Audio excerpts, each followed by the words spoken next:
आप सभी को जय मसीह की। मेरा नाम है अंकित और आप सभी का मैं अपने चैनल पर स्वागत करता हूं और आप सभी का शुक्रिया करना चाहता हूं कि आप सभी ने इस चैनल को बहुत ज़्यादा सपोर्ट आप दिखा रहे हैं। इसी प्रकार से आप इस चैनल पर सपोर्ट दिखाते रहिए और वीडियोस में लाइक शेयर सब्सक्राइब करते रहिए। तो चलिए प्रभु यीशु मसीह नासरी के नाम से इस वीडियो को प्रारंभ करता हूँ।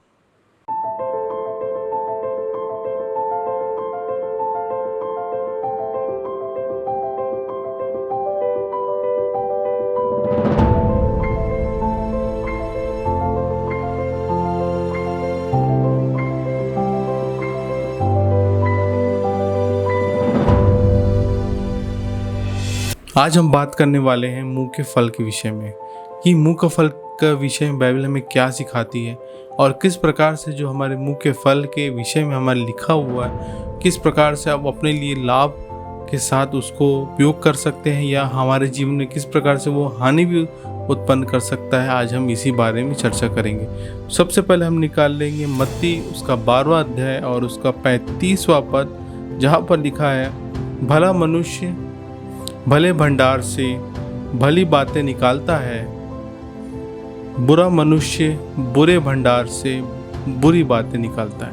यहाँ पर यीशु मसीह कहते हैं कि जो भला मनुष्य भले भंडार से मतलब अपने भले मन से भली बातें निकालता है और बुरा मनुष्य अपने बुरे भंडार यानी कि बुरे विचार या बुरे सोच जो अपने मन के विचार में रहता है उससे वो बुरी बातों को निकालता है। किस प्रकार से निकालता है? हमारे मुंह के माध्यम से। जो कुछ हम कहते हैं, सुनते हैं, हमारे बोलने का तरीका, हमारे विचार प्रकट करने का तरीका, हमारे इच्छा को प्रकट करने का तरीका, हर वो तरीका जिससे हम बात करते हैं उसके द्वारा से वो चीज़ें प्रकट हो जाती है।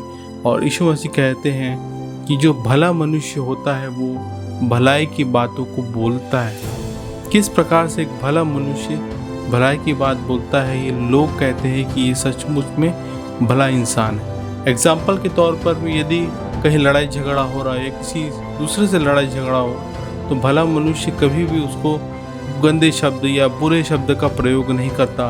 वो क्या करेगा? हमेशा समझाने के प्रयास करेगा या फिर वो ऐसी बात को बोलेगा जिससे आगे वाले को किसी प्रकार से कोई दुख ना पहुँचे, क्योंकि भला मनुष्य अपने भंडार से भली बातों को ही निकालता है। उसके स्वभाव में ही नहीं है कि वो बुरी बातों को निकाले। और यहाँ पर जो यीशु मसीह कहते हैं भला मनुष्य जो अपने भंडार से निकालता है, उसके नेचर के विषय में यीशु मसीह कहते हैं जिसका नेचर भलाई करना है, या भला मनुष्य का जो नेचर जिसके पास है उसके पास से कभी भी बुरी बातें नहीं निकल सकती, क्योंकि उसके पास कभी भी कोई बुरी बातें उसके मन में नहीं रहती। जो मन में रहती है वो बातें सामने आ जाती है। और यहीं पर लिखता भी है कि भला मनुष्य भली बातों को बोलता है। वो किसी के नुकसान के लिए वो बातें नहीं बोलता है, किसी को दुख पहुंचाने के लिए वो बातें नहीं बोलता है, किसी को तकलीफ पहुंचाने के लिए वो बातें नहीं बोलता है, किसी की बुराई करने के लिए बातें नहीं बोलता है। वो भलाई की बातों को बोलता है, क्योंकि उसके पास जो भंडार है वो भलाई की बातों का है। किस प्रकार से एक मनुष्य अपने जीवन में किन किन बातों का महत्व देता है, किन विचारों को हम अपने जीवन में महत्व देते हैं, इस बात से समझ में आता है। यदि हमने भली बातों का अपने जीवन में महत्व दिया है तो भली बातों का भंडार हमारे जीवन में रहेगा। यदि हमने बुरी बातों को महत्व दिया है तो हमारे जीवन में बुरे बातें भरी रहेंगी और उन्हीं का महत्व हमारे जीवन में रहेगा। और यहाँ पर लिखता है कि जो बुरा मनुष्य होता है वो बुरी बातें अपने भंडार से निकालता है। छोटी सी बात हो, छोटा सा भी कोई झगड़ा हो या छोटी सी भी बात तू मैं हो जाता है तो वो फिर अपने बुरे बुरे गंदे गंदे शब्दों को निकालना चालू कर देता है। क्यों? लड़ाई झगड़ा करने लगता है। क्यों? क्योंकि उसके मन में बुराई ही भरी रहती है और बुरे इंसान से कोई भी लड़ना नहीं चाहता। वो उससे परेशान हो जाता है कि ये बंदा ऐसा क्यों बोल रहा है, ऐसा इतनी बड़ी बात तो नहीं है फिर भी ये इतनी बातों को बोले जा रहा है। ऐसे करके बहुत सारे एग्जाम्पल्स आपकी सोसाइटी में जहाँ आप रहते हैं वहाँ हर कहीं देखने के लिए मिलता है। भला मनुष्य के लिए किसी प्रकार कोई सर्टिफिकेट ज़रूरी नहीं है कि हाँ ये प्रभु यीशु मसीह को मानने वाला है तो ही भला मनुष्य होगा। भला मनुष्य कोई भी हो सकता है। प्रभु यीशु मसीह ने, परमेश्वर ने पूरे मनुष्य जाति को बनाया है और उसमें से भला मनुष्य कोई भी हो सकता है। वो किस प्रकार से अपने जीवन को, दिनचर्या को जीता है, किस प्रकार से अपने नैतिक मूल्यों को वो अपने जीवन में स्थान देता है, वो चीज़ें उसको भला या दुष्ट या बुरा इंसान बनाती है। और यहाँ पर हम देखते हैं कि जब भला मनुष्य होता है वो भली बातें निकालता है, और जो बुरा मनुष्य होता है वो उसके मुंह से सिर्फ बुराई ही निकलती है। आप किसी के पास जाइए, किसी से मिलिए, कितना भी बुरा इंसान क्यों ना हो, यदि वो थोड़ा बहुत अच्छा बनने की कोशिश करेगा भी, लेकिन वो ज़्यादा देर तक अपने स्वभाव को छुपा नहीं सकता। वैसे ही भला इंसान भी यदि अपने आप को बदलना चाहे तो भी वो अपने आप को बदल नहीं सकता, क्योंकि उसने कभी भी अपने जीवन में बुराई को सीखा ही नहीं। इसलिए वो कभी भी अपने जीवन से, अपने मुंह से बुरी बातों को नहीं निकाल सकता। एक वचन जो यहाँ पर और लिखा है उसको मैं पढ़ना चाहूँगा, मत्ती उसका 12वां अध्याय और उसकी 34वां वचन, जो हमने 35वां पढ़ा उससे पहले जो लिखा है, हे सांप के बच्चों, ये यीशु मसीह फरीसियों, सदूकी फरीसियों कह रहे थे, तुम बुरे होकर के अच्छी बातें कैसे बोल सकते हो, और क्योंकि जो मन में भरा होता है वही मुंह में आता है। यीशु मसीह कहते हैं कि जो मन में भरा होता है वही मुंह में आता है। यदि आपने मन में बुरी बुरी बातों किसी के विषय में सोच लिया, उसने मेरे साथ इतना बुरा किया, वैसा किया, मैं उसको ऐसा बोलूँगा, मैं वैसा बोलूँगा, यदि आपके मन में वो चीज़ें भर गई हैं, यदि वो सामने में आता है तो आप हर तरह की बातों को फिर आप पूरी भड़ास को आप निकाल देते हो। यदि लेकिन भरा इंसान होता है वो कभी भी किसी के लिए ऐसी बुरे की बातों को नहीं सोचता। वो ये सोचता होगा कि चलो उसने गलती किया है, उसको मौका दे दूँ, उसको फिर से मौका दूँ कि वो अपनी गलती को सुधार सके या अपनी गलती का पश्चाताप कर सके। इस प्रकार के जो भले मनुष्य होते हैं उनमें इस प्रकार का नेचर आता है। वो उनको प्रताड़ित करना नहीं चाहते, उनको दंड देना नहीं चाहते, लेकिन उनको चाहते हैं कि वो अपनी गलतियों को मान ले। तो इस प्रकार से जब वो मनुष्य किसी के दूसरे उस व्यक्ति के से मिलेगा तो कभी भी उसको भला बुरा नहीं कहेगा।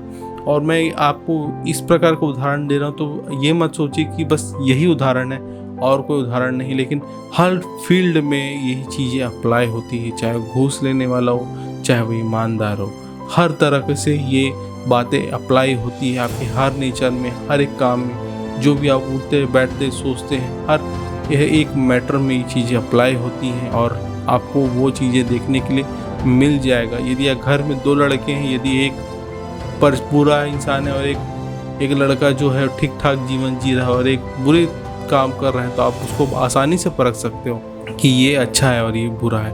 क्यों अच्छा है? क्योंकि उसने अपने स्वभाव को प्रकट किया, अपने बोलचाल को प्रकट किया। कोई नया इंसान होता है तो वो आगे वाले को कैसे पहचानता है? वो सिर्फ और सिर्फ उसके बोलने से, उसके मिलने से, उसके सोच विचार को जान करके ये जान लेता है कि ये भला इंसान है कि बुरा इंसान है। तो हर फील्ड में ये अप्लाई होता है कि हम को पता होना चाहिए कि हम कैसे इंसान हैं, हमारे मुंह से किस प्रकार के शब्द निकल रहे हैं। क्योंकि ये जो शब्द हैं जो हम कहते हैं लोगों को, या दूसरों को जज करते हैं, या दूसरों को जज कमेंट पास करते हैं कि ये तो ऐसी है, ये तो वैसा है, ये तो ऐसा ही काम करता है, वो वैसा ही काम करता है। इस प्रकार के जो हम जजमेंट करते हैं और इस प्रकार के जो हम जज करके पास करके जो शब्दों को उपयोग करते हैं, वो शब्द कहीं ना कहीं हमारे लिए खतरनाक या हमारे लिए एक बुरे या एक फंदे की तरह आगे चल के ना हो जाए। इसलिए मैं पढ़ाना चाहूँगा आपको उसी का 37वां अध्याय, और वहाँ पर लिखा है, क्योंकि तू अपनी बातों के कारण निर्दोष और अपनी बातों के कारण दोषी ठहराया जाएगा। यहाँ पर हमने 34, 35 और 37वां वचन को देखा है 12वां अध्याय का।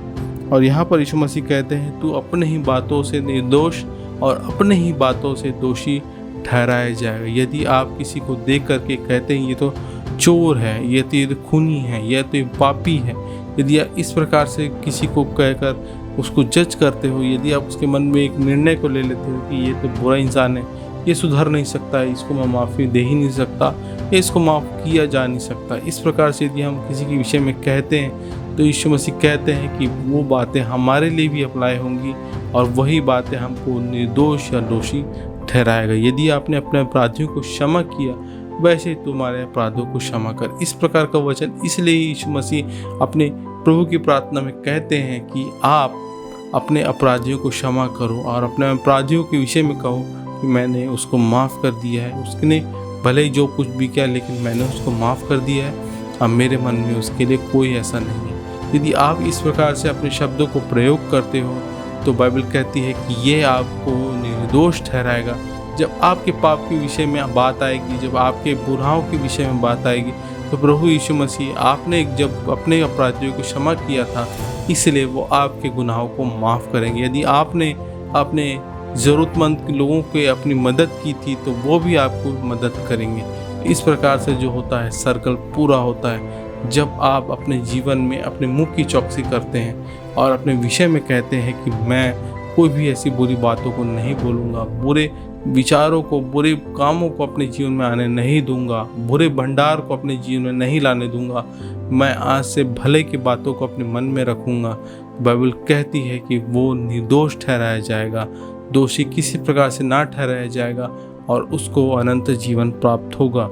और यीशु मसीह का कहने का उद्देश्य इस वचन में यही है कि हमको अपने स्वभाव को बदलना है और अपने बुरे विचारों को निकाल करके भलाई की बातों को अपने जीवन में, अपनी आत्मा में हर प्रकार से उसको अप्लाई करना है और एक नए जीवन को जीने के लिए जो हम संघर्ष करते हैं आत्मिक जीवन का, उसको पूरा करना है। तो यदि आपको ये वीडियो अच्छा लगा हो, यदि आपको पसंद आया हो तो प्लीज़ इस वीडियो को लाइक, शेयर, सब्सक्राइब जरूर करिएगा ताकि और भी मसीह भाई बहनों तक ये वचन पहुंच सके और बहुत से लोग प्रभु यीशु मसीह के वचन को सुन करके उसको विश्वास करने वाले हो सके और हमारा जो मुहिम है इस प्रकार से आगे बढ़ते चला जाए और हम सब मिल करके प्रभु यीशु मसीह के काम को आगे बढ़ाते जाए। तो प्लीज़ इस वीडियो को शेयर करना बिल्कुल भी मत भूलिएगा। तो मैं मिलूंगा आपसे नेक्स्ट वीडियो में किसी और प्रभु के वचन के साथ। तो आप सभी को जय मसीह की।